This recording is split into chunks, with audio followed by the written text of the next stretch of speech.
Hello, my friend. I'm Silly, and I'm really glad you're here today.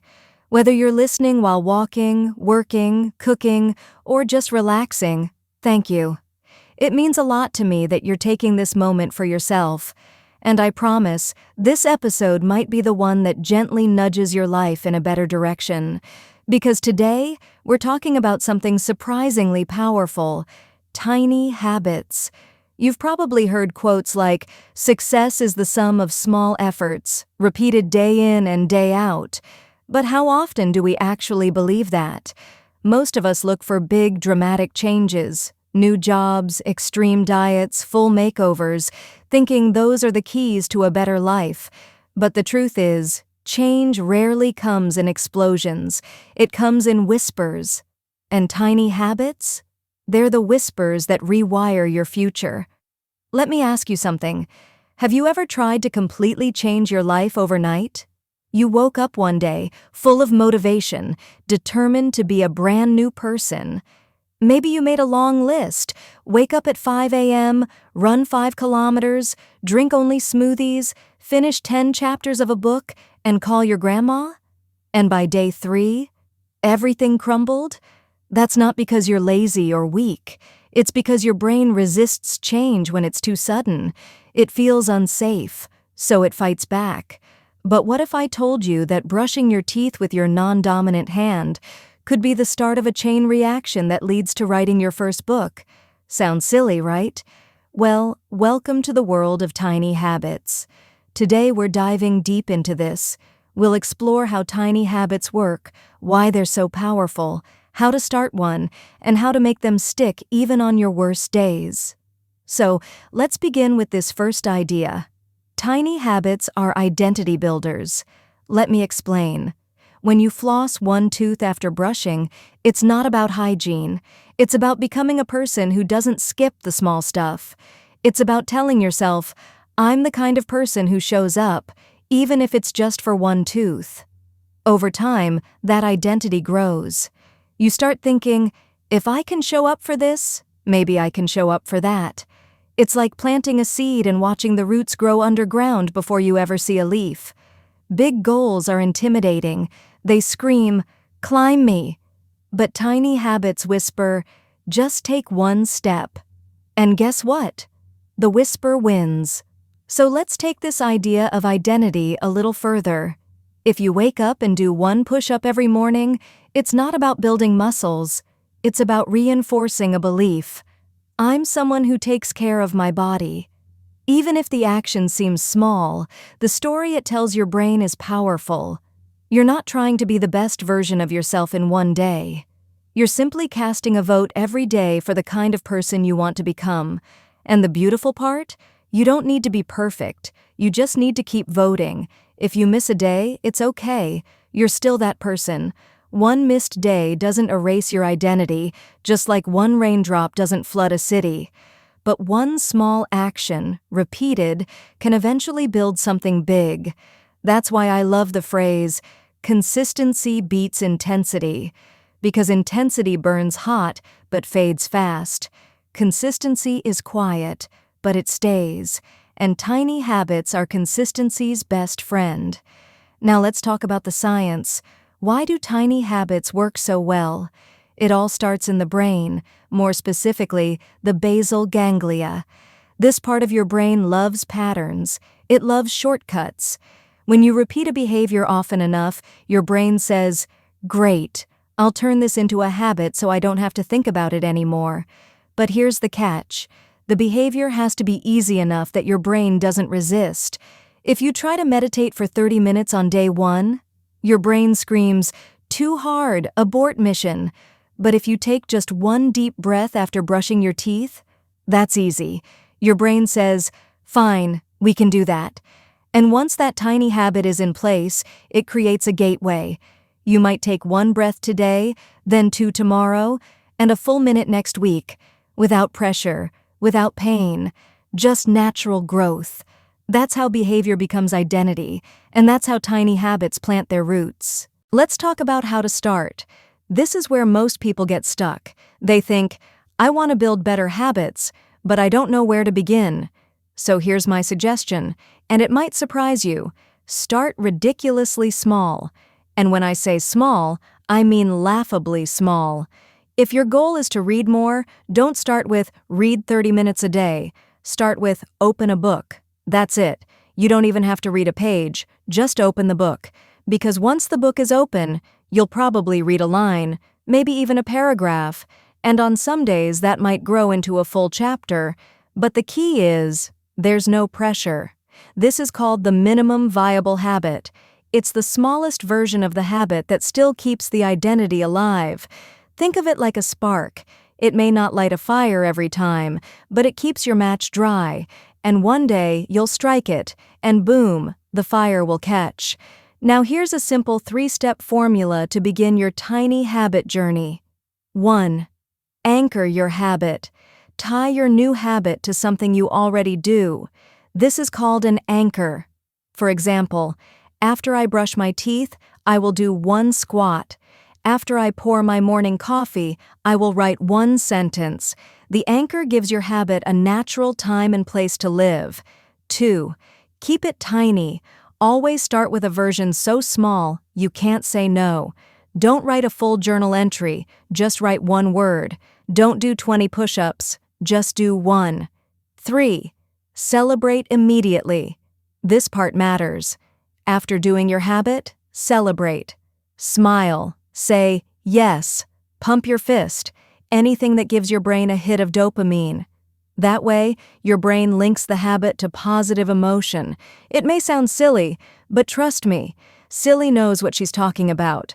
So to recap, anchor it, keep it tiny, celebrate it. That's the foundation. And now that you've planted the seed, you can let it grow without forcing it. In the next part, we'll explore how to deal with bad days, when motivation disappears and life feels heavy. Because tiny habits aren't just for good days. They're your secret weapon for bad ones. Let's be real for a moment. Not every day feels good. Some days you wake up tired. Some days the world feels heavy. Some days you just don't care. And that's okay. The beauty of tiny habits is that they don't need your motivation.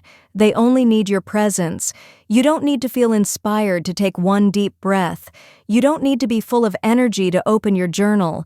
You don't need to feel strong to stretch for 10 seconds. That's why tiny habits are so powerful. They live in the space between who you are today and who you want to become, without asking for perfection. And here's a truth you can hold on to. Doing something is always better than doing nothing, even on your worst days. Let me give you an example. Let's say your habit is to go for a 30-minute walk, but today, you're exhausted. You've had a terrible meeting, your feet hurt, and the weather is awful. What do? You put on your walking shoes, and that's it. That's your habit for today. You're done. And guess what? That counts, because you're still voting for the identity. I'm a person who moves their body. You're reinforcing the pattern. You're keeping the promise. And the consistency? It's intact. Sometimes the hardest part is not the action, it's the expectation. We think habits only matter when they're big, but in truth, tiny habits keep the rhythm going, even when life throws us off key. Imagine your life as music. You don't always need a loud drum beat or a soaring chorus. Sometimes just the quiet tapping of a finger keeps the song alive. Tiny habits are that tapping. They're the rhythm that carries you forward when everything else feels stuck. So when the day feels dark, when you're low on energy, when you just don't want to try, do the tiniest version, celebrate it, and move on. Because your future self is still listening, and you're still sending the right message. Now let's talk about something most people forget. The environment. We often think habits are all about willpower or motivation, but actually, your surroundings play a huge role. In fact, one of the easiest ways to build better habits is to design your environment to support them. Let me give you a simple example. If you want to eat healthier, don't just try harder. Instead, make sure the first thing you see when you open the fridge is a bowl of fresh fruit, not leftover pizza. If you want to stretch every morning, place your yoga mat by your bed so it's the first thing you step on. If you want to read more, put your book on your pillow so you can't go to sleep without touching it. These are not big changes, but they reduce friction. They make it easier to do the right thing without thinking. Because here's a powerful truth. Your brain takes the path of least resistance. If something is too far, too hidden, too inconvenient, you'll skip it. Not because you're weak, because your brain is efficient. So, what's the solution? Make good habits easier. Make bad habits harder. Put your phone in another room during study time. Unsubscribe from junk emails. Turn off autoplay on Netflix. Keep water next to your desk. Change your space, and your habits will follow. Let's go one step deeper. It's not just the physical environment, it's also the social environment. Who you spend time with shapes your behavior. If you're around people who complain all the time, you'll start to complain. If you're around people who read, exercise, and learn, you'll start to do those things too. It's not about copying them, it's about syncing with them. That's why being part of a supportive group or just having one friend with similar goals can transform your progress. You don't have to do it alone. And if you don't have that support yet, be the one who starts it. Be the spark in someone else's day. Invite someone for a walk. Share a book. Send an encouraging message. Because when you build an environment, physical and social, that supports your tiny habits, they grow without resistance. And growth that feels easy? That's sustainable. Let's talk about the magic that happens when tiny habits begin to grow. Because they do. At first, it may seem like nothing's changing. You're flossing one tooth, you're writing one sentence, you're stretching for 10 seconds, and it feels small, insignificant, invisible. But behind the scenes, something powerful is happening. Your brain is forming neural pathways, your identity is shifting, your belief in yourself is growing, and one day, without even realizing it, you'll look up and realize you've changed. This is called habit stacking. It means that one small habit often leads naturally into another. For example, one sentence becomes a paragraph, one push-up becomes 10, one deep breath becomes a meditation practice. But here's the key.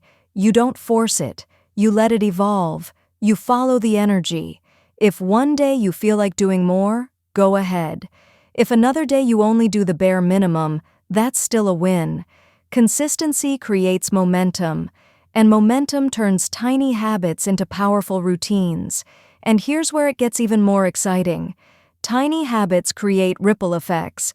You might start drinking a glass of water every morning, just one habit. But over time, that one change may lead you to eat healthier, sleep better, feel more energized, exercise more regularly, and even think more positively. Why? Because you're signaling to yourself, I matter. You're telling your mind and body, I take care of myself. And from that message, all kinds of beautiful growth begins. That's the magic of small. It's quiet, it's humble, but it's mighty. So don't underestimate your 1-minute habit. Don't belittle your 5-word journal entry. Don't laugh at your single push-up. That one small act? It's the beginning of everything. So here we are. We've talked about identity. We've talked about consistency, environment, starting small, and how habits grow. And now I want to leave you with this. You are already changing. Not next year. Not when you hit your big goals. Not when everything is perfect. Right now. Every time you choose to show up, even in a tiny way, you're rewiring your future. You're becoming the kind of person who keeps promises to yourself. You're showing up for the most important relationship you'll ever have, the one with you. And that changes everything. Let's be honest, big changes can feel overwhelming. They're noisy, heavy, hard to hold on to. But small changes? They're quiet, gentle, but they stick. They build trust. They build rhythm. They build a life. So don't wait for motivation. Don't wait for the perfect day. Just start with something you can do right now, something so small it almost feels silly, like drinking a glass of water, writing one word, taking one breath, opening a book, smiling at your reflection. That's not weakness, that's wisdom. Because the truth is, you don't need to do everything. You just need to do something, consistently, kindly, and patiently. So here's your invitation. Today, choose one tiny habit. Make it part of your rhythm. And then, watch it grow. Because your future self is not built by one huge decision. It's built by the 1,000 tiny choices you make each day. And I believe you're already on your way. Thanks for spending this time with me. You're doing better than you think. And I'm proud of you for showing up. Even if it was just to listen. You matter. Your habits matter. And your story is still being written, one tiny line at a time. I'll see you next time. Until then, stay gentle and keep going.